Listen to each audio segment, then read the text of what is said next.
Hello दोस्तों, आज हम बात करने वाले हैं GST goods and service tax के बारे में।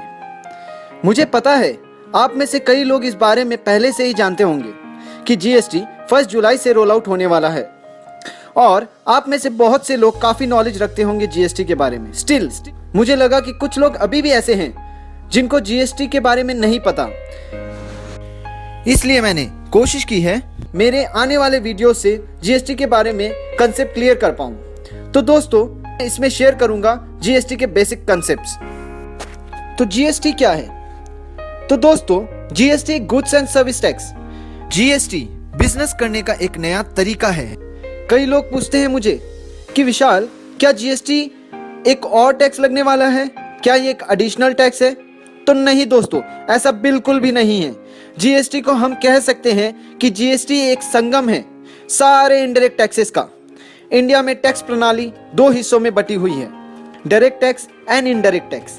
डायरेक्ट टैक्स में आता है हमारा इनकम टैक्स और इनडायरेक्ट टैक्स में आता है हमारा excise duty, VAT, CST, custom, service tax. तो बहुत सारे टैक्सेस जो इनडायरेक्ट टैक्सेस में आ रहे हैं वो क्या हो जाएंगे? एक टैक्स में चले जाएंगे जिसे हम कहेंगे GST, goods and service tax. तो एक तरह का कॉमन टैक्स लगेगा गुड्स एंड सर्विसेज पे, जिसे हम कहेंगे गुड्स एंड सर्विस टैक्स। तो हम ये कह सकते हैं कि गुड्स एंड सर्विसेज पे लगने वाले टैक्स में अब कोई भेदभाव नहीं होगा। तो जीएसटी इंडिया में आने से पहले काफ़ी कंट्रीज में ऑलरेडी इंप्लीमेंट हो चुकी है। इनमें से कुछ कंट्रीज है Australia, Singapore, Canada, Japan, Sweden. दोस्तों, आपको जानकर हैरानी होगी कि इवन पाकिस्तान में भी जीएसटी रोल आउट हो चुका है। आपकी जानकारी के लिए बता दूं, फ्रांस पहली कंट्री है जिसने जीएसटी इंप्लीमेंट करा था इन द ईयर 1954। आज दुनिया के 140 देश ऑलरेडी जीएसटी इंप्लीमेंट कर चुके हैं। रेट सारी कंट्रीज में अलग है। जापान में 5% है तो स्वीडन में 25% है। अब सवाल आता है कि इंडिया में जीएसटी की रेट्स क्या होंगी? तो दोस्तों, इंडिया में 4 रेट्स होने वाली है, 5%, 12%, 18% और 28%। 5% लगेगा उन चीज़ों पे जो बेसिक नेसेसिटी की हैं, जैसे मसाले और सरसों तेल। 12 और 18% वाले स्लैब में सबसे ज़्यादा गुड्स एंड सर्विसेज कवर होगी, जैसे कि साबुन, तेल, टूथपेस्ट एक्सेट्रा। 28% जो रेट है उनमें सारी लग्जरी आइटम्स आएगी, जैसे कि लग्जरी कार, पान मसाला, तंबाकू एक्सेट्रा। जी हाँ दोस्तों, अब तंबाकू का सेवन उतना सस्ता नहीं रहेगा जितना वो पहले हुआ करता था। कुछ आइटम अभी भी ऐसे हैं जिस पर जीएसटी नहीं लगेगा। इलेक्ट्रिसिटी पे जीएसटी नहीं लगेगा, अभी भी स्टेट ड्यूटी लगेगी। टोबैको, सिगरेट, जी हाँ दोस्तों, इन प्रोडक्ट्स पर अब एक्साइज ड्यूटी के साथ साथ जीएसटी भी लगाई जाएगी। अल्कोहल पे अभी भी स्टेट एक्साइज एंड वैट लगेगा। रियल एस्टेट पर अभी भी स्टैम्प ड्यूटी लगेगी और जीएसटी नहीं लगेगा। तो अब मैं आपको बताता हूं कि present indirect tax structure India में क्या है। अभी तक कोई भी गुड्स मैन्युफैक्चरिंग की जाती है तो उस पर एक्साइज ड्यूटी पेएबल होती है। अगर हम सर्विसेज देते हैं किसी को तो सर्विस टैक्स लगता है। अगर किसी को कोई गुड्स बेचते हैं तो उस पर वैट, सेल्स टैक्स या सीएसटी लगता है। कस्टम ड्यूटी लगती है जब कोई प्रोडक्ट्स इंपोर्ट या एक्सपोर्ट किया जाता है। वैसे ही एंट्री टैक्स लगता है जब एक स्टेट से दूसरे स्टेट में गुड्स या गुड्स एंटर करता है। ये तो हो गया करंट टैक्स स्ट्रक्चर इंडिया का। तो इस पूरे स्ट्रक्चर को कौन रिप्लेस करने वाला है? जीएसटी। हाँ दोस्तों, गुड्स एंड सर्विस टैक्स।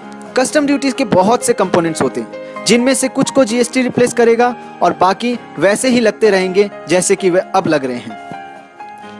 तो दोस्तों, जीएसटी के हैं 3 कंपोनेंट्स। पहला है सीजीएसटी। सीजीएसटी क्या है? Central GST. तो इसके नाम से ही हम समझ सकते हैं कि इससे आने वाला रेवेन्यू जाएगा सेंटर के पास। उसके बाद बात करते हैं एसजीएसटी की। एसजीएसटी क्या है? State GST. इसका शेयर जाएगा स्टेट पर। दोस्तों, यह समझना जरूरी है सीजीएसटी और एसजीएसटी कब लगेगा। यह तभी लगेगा जब गुड्स आप एक ही स्टेट में बेच रहे हैं, यानी कि वेस्ट बंगाल का माल सेल हो रहा है वेस्ट बंगाल में ही। उसके बाद आता है आईजीएसटी। आईजीएसटी है इंटीग्रेटेड जीएसटी, ये लगेगा जब आप एक स्टेट से दूसरे स्टेट को माल सप्लाई करेंगे। IGST का शेयरिंग बढ़ जाएगा सेंटर और स्टेट के बीच। तो CGST किसकी जगह लेने वाला है? CGST उन टैक्सेस की जगह लेने वाला है जो सेंटर के पास जाया करते थे, जैसे कि excise duty, sales tax, service tax, उनकी जगह लेगा CGST। अब SGST किसकी जगह लेगा? वो टैक्सेस जो स्टेट के पास जाया करते थे, like purchase tax, entertainment tax, VAT, entry tax, luxury tax. ये जो सारे स्टेट के पास जाते थे उनकी जगह लेगा SGST। जी हाँ दोस्तों, स्टेट GST। अब मैं आपको एक एग्जाम्पल से समझाता हूँ कि इंट्रा स्टेट सप्लाई क्या होगी और इंटर स्टेट सप्लाई क्या होगी। अगर मान लीजिए कि गुड्स एक लोकेशन से दूसरे लोकेशन को जा रहा है सेम स्टेट में, तो क्या लगेगा? CGST और SGST। इसमें जरूरी ये है कि हम ये देखें कि गुड्स बिका कहाँ से है और जा कहाँ रहा है, वो देखना ज़्यादा जरूरी है। Simply it is from one state to that state only.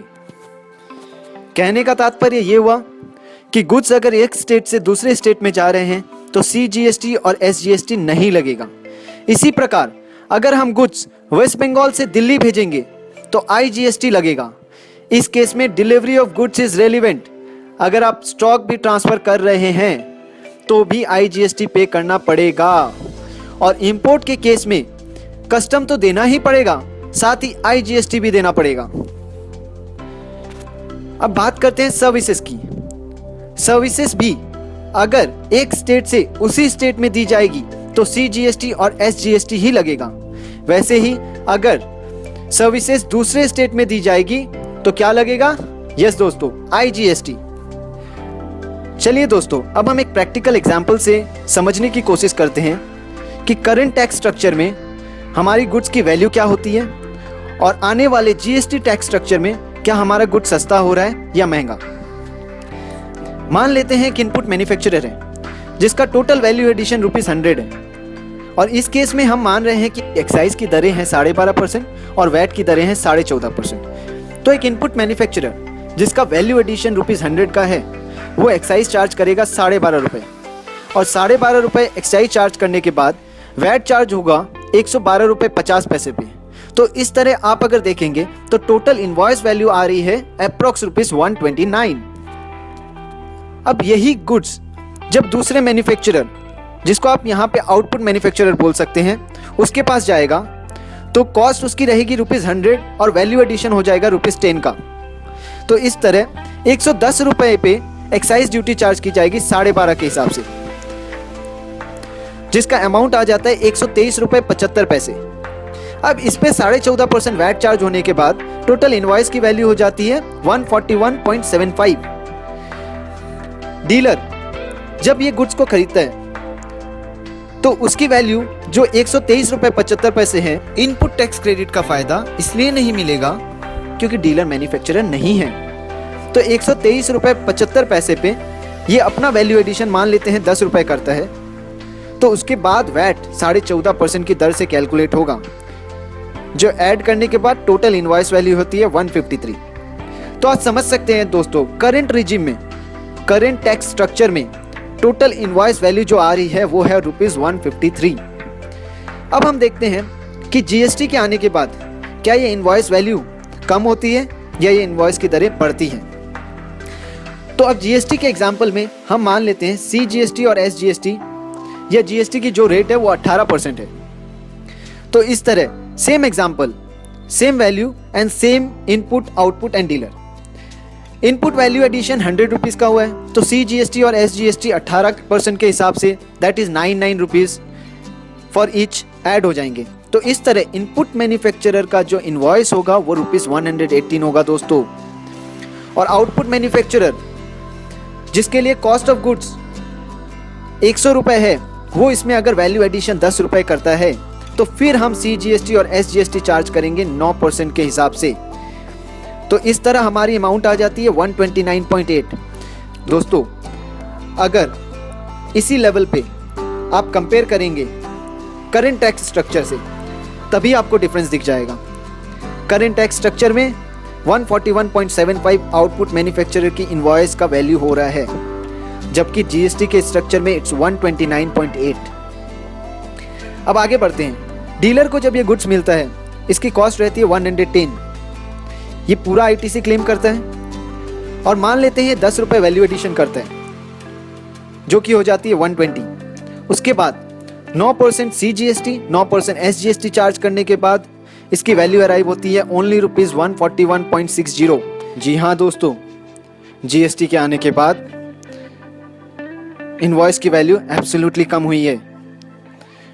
Invoice की टोटल वैल्यू हो रही है ₹141.6। दोस्तों, GST एक totally new way of doing business है। जी हाँ दोस्तों, totally new way of doing business. साथ ही ये एक टेक्नोलॉजी ड्रिवन एक्ट है। जी हाँ, ये कानून टोटली टेक्नोलॉजी ड्रिवन है। अब लंबे चौड़े दस्तावेज नहीं होंगे एक ऑनलाइन पोर्टल में जहां आप सारे काम एक इजी वे में कर पाएंगे। जल्द ही दोस्तों 1 टैक्स 1 नेशन का ये सपना पूरा होने जा रहा है। जी हाँ, 1 जुलाई 2017 वो डेट है जिस दिन GST रोल आउट होने की पूरी संभावनाएं मानी जा रही है। तो दोस्तों, आज के लिए बस इतना ही। नेक्स्ट वीडियो जल्द लेकर आऊँगा जिसमें हम GST की और बेहतर समझ की कोशिश करेंगे। अगर आपको ये वीडियो अच्छी लगी तो प्लीज़ शेयर कीजिएगा और अगर आपको कोई भी क्वेरी हो तो इस email ID पे ज़रूर सेंड कीजिएगा। So friends, bye bye, signing off for the day.